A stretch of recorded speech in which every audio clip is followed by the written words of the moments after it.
গুরুত্বপূর্ণ একটা তথ্য দিয়ে ভিডিওটা শুরু করা যাক। লাস্ট 28 ম্যাচের একটা ম্যাচে হেরেছে মরক্কো এবং 92 বছরের মধ্যে ব্রাজিল প্রথম ম্যাচ কখনোই হারেনি বিশ্বকাপের মঞ্চে। তার মানে বোঝা যাচ্ছে যে ব্রাজিল দল মরক্কোর এগেইনস্টে অতীত রেকর্ড অনুযায়ী জিততে যাচ্ছে। যদিও ব্রাজিল টিম তারা হট ফেভারিট হয়ে কিন্তু মরক্কোর এগেইনস্টে খেলতে নামবে। ব্রাজিলের এই দলটাতে নেইমার জুনিয়র নাই, কারণ নেইমার জুনিয়র অলরেডি আপনারা জানেন তিনি তার যে ইনজুরি আছে সেই ইনজুরিটা এখনো ঠিকঠাক মতো সেরে উঠতে পারে নাই। বড় ধাক্কা শুধু একটা জায়গায়।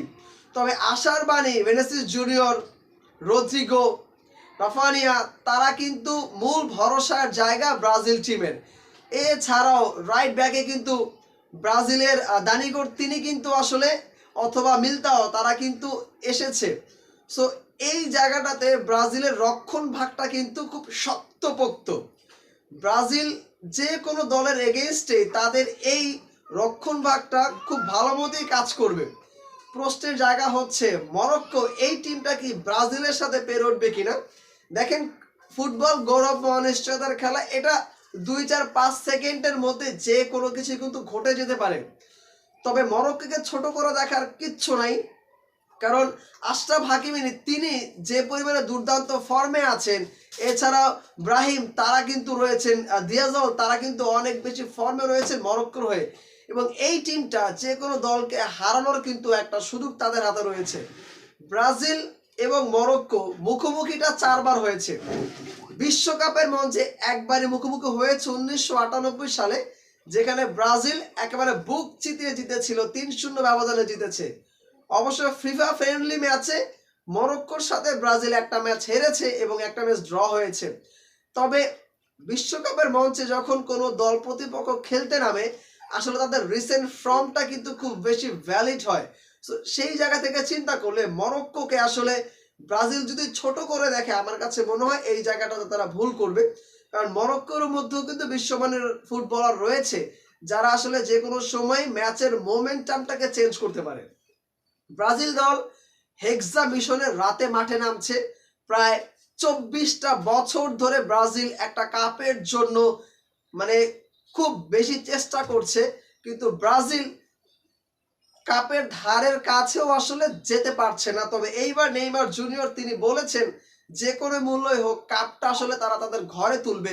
কিন্তু সেই নেইমার জুনিয়রকে ছাড়াই কিন্তু বিশ্বকাপের প্রথম ম্যাচটাতে নামতে যাচ্ছে ব্রাজিল টিম।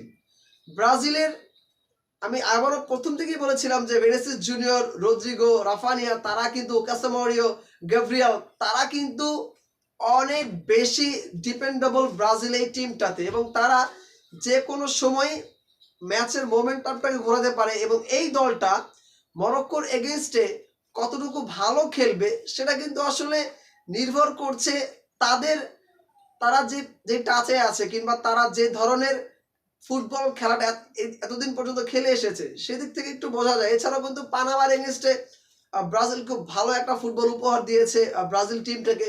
সো তারা যেই ফুটবল ম্যাচ ফিফা বিশ্বকাপের আগে তারা যে 2টা ম্যাচ খেলেছে প্রস্তুতি, সেখানে কিন্তু 2টা ম্যাচই ব্রাজিল দল জিতেছে। সো সেই জায়গা থেকে প্রস্তুতিটা খুব ভালো করেছে। এখন দেখা যাক যে আসলে ব্রাজিল টিম ঠিক মূল ম্যাচে আসলে তারা কি করে। কারণ আমরা এর আগেও দেখেছি ব্রাজিল দল প্রথম ম্যাচ জয়লাভ করলেও তারা কিন্তু দ্বিতীয় বা তৃতীয় কিংবা কোয়ালিফায়ার রাউন্ডে গিয়ে কিন্তু তারা আসলে একেবারে তাদের যে নাকানি চুবানি অবস্থা সেটা কিন্তু আসলে ভুলে যায়নি কেউ এখন পর্যন্ত। সো কি মনে হচ্ছে ব্রাজিলের নেইমারকে ছাড়া বা নেইমার বিহীন এই দলটা কি মরক্কোর এগেইনস্টে জিততে পারবে? অনেক সময় ইতিহাস কথা বলে না। ম্যাচের মোমেন্টাম আসলে ঘোরানোর জন্য ওই একটা গোলই প্রয়োজন, কিংবা 2-4-5 সেকেন্ডের মধ্যে কিন্তু যে কোনো কিছু ম্যাচের মধ্যে হতে পারে। মরক্কো এই দলটা মুসলিম টিম, মন থেকেই চাইবো আসলে তারা ম্যাচটা জয়লাভ করুক। তবে ব্রাজিলকে আসলে হট ফেভারিট ধরেই কিন্তু ভিডিওটা শেষ করছি। ব্রাজিল দল তারা আসলে ম্যাচ জেতার প্রায় 60% জয়টা ব্রাজিলের এগেইনস্টে যাচ্ছে, মানে ব্রাজিলের দিকে যাচ্ছে, এবং 23 or 25 হচ্ছে মরক্কোর এগেইনস্টে, বাকিটা ড্র হওয়ার একটা পসিবিলিটি আছে। তবে মন থেকে চাইবো যাতে ব্রাজিল না মরক্কো আসলে এই ম্যাচটা জিতুক। আপনারা আসলে কি চান, মরক্কো নাকি ব্রাজিল? কমেন্ট বক্সে জানাবেন। ধন্যবাদ সবাইকে, আসসালামু আলাইকুম।